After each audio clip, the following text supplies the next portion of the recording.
Hey guys, so welcome and welcome back to my YouTube channel Study Buddy with Surabhi.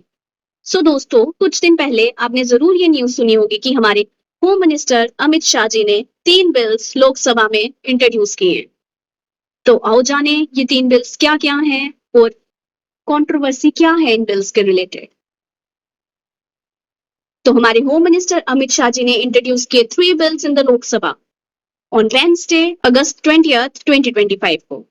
And बोला जा रहा है कि they will provide a legal framework for the removal of prime minister, union ministers, chief ministers and the ministers in state and union territories, जिनको भी arrest किया गया है और जिन्हें भी कस्टडी में रखा गया है on account of serious criminal charges.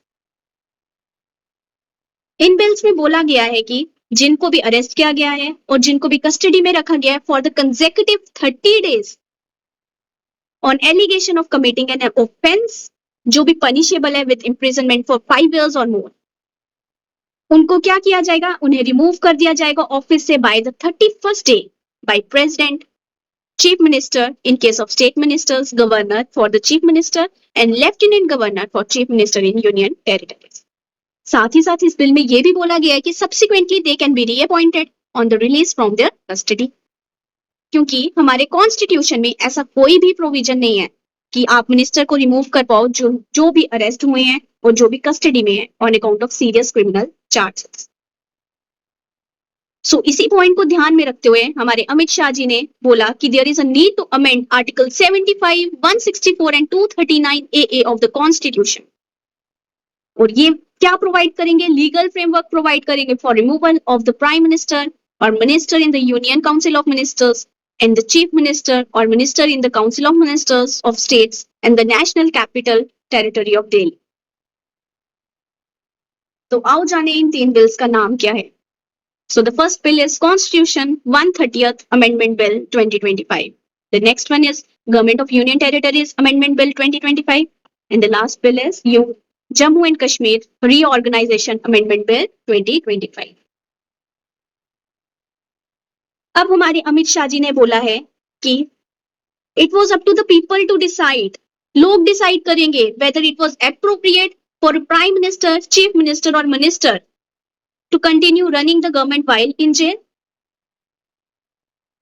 क्योंकि हमने ऐसे इंसिडेंट्स पहले भी देखे हैं जहां पे मिनिस्टर्स को अरेस्ट किया गया है ऑन डिफरेंट क्रिमिनल चार्जेस, जैसे कि हमारे अरविंद केजरीवाल दिल्ली के चीफ मिनिस्टर थे, इन्हें भी अरेस्ट किया गया। तमिलनाडु मिनिस्टर वी सेंथिल बालाजी, इन्हें भी अरेस्ट किया गया था, पर इन्होंने कभी भी रिजाइन नहीं दिया आफ्टर देयर अरेस्ट। तो अब लोग डिसाइड करें whether it is appropriate for the ministers to run their government जबकि वो जेल में है। तो आओ जाने इन 3 बिल्स में है क्या। So the first bill is government of union territories amendment bill 2025। जो हमारा government of union territories act 1963 है, उसमें ऐसा कोई भी प्रोविजन नहीं है कि आप रिमूव कर पाओ चीफ मिनिस्टर को या मिनिस्टर को जो भी अरेस्ट हुए सीरियस क्रिमिनल चार्जेस पे। सो इस बिल में अमेंडमेंट की जा रही है इन द सेक्शन 45, और ये बिल फिर लीगल फ्रेमवर्क प्रोवाइड करेगा for their removal. Thereafter, the next bill is Constitution 130th Amendment Bill 2025। Similarly हमारे कॉन्स्टिट्यूशन में भी ऐसा कोई प्रोविजन तो है नहीं मिनिस्टर या प्राइम मिनिस्टर को रिमूव करने का जिन पे भी सीरियस क्रिमिनल चार्जेस हैं और जिन्हें भी अरेस्ट या डिटेन किया गया कस्टडी में। तो इस बिल ने प्रपोज की है amendments in the article 75, 164 and 239 AA so that ministers जो भी यूनियन में है, स्टेट में या दिल्ली गवर्नमेंट में है, उन्हें रिमूव किया जाएगा if arrested for serious crimes. Then हमारा J&K रीऑर्गेनाइजेशन अमेंडमेंट बिल 2025 में क्या बोला गया है कि जो हमारा J&K रीऑर्गेनाइजेशन एक्ट 2019 है वो भी लैक करता है in the provision to remove the chief minister और minister in such cases. So इसमें भी अमेंडमेंट लाई जाएगी इन द सेक्शन 54 और लीगल वे प्रोवाइड किया जाएगा कि जिसके थ्रू मिनिस्टर को रिमूव किया जाएगा जिन पे भी सीरियस क्रिमिनल चार्जेस हैं, जो ऑलरेडी अरेस्ट हैं या डिटेन किए गए हैं। नाउ हमारे सेंटर और ऑपोजिशन इस बिल के बहुत खिलाफ हैं, ठीक है। राहुल गांधी जी ने क्या बोला है कि ये बिल जो है ये हमें मेडिवल टाइम्स में वापस लेके चले जाएगा, जहां पे king could remove anybody just at their will. उन्होंने बोला है साथ ही साथ there is no concept of what an elected person is. Election का क्या ही मतलब है अगर हम खुद ही रिमूव कर देंगे, ऐसा हमारे ऑपोजिशन वाले बोल रहे हैं। साथ ही साथ इन्होंने ये भी बोला है, he doesn't like your face, so he tells ED to put a case.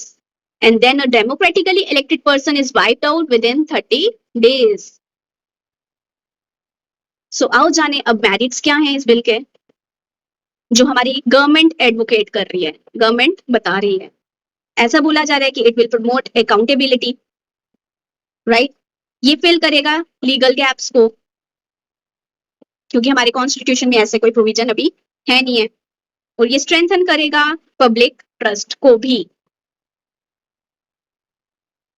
But इसके डीमेरिट्स जो हमारे ऑपोजिशन रेज कर रहे हैं वो क्या है? बोला जा रहा है कि it violets fundamental legal principles. Fundamental legal principles को ये क्या करता है? वायलेट कर रहा है।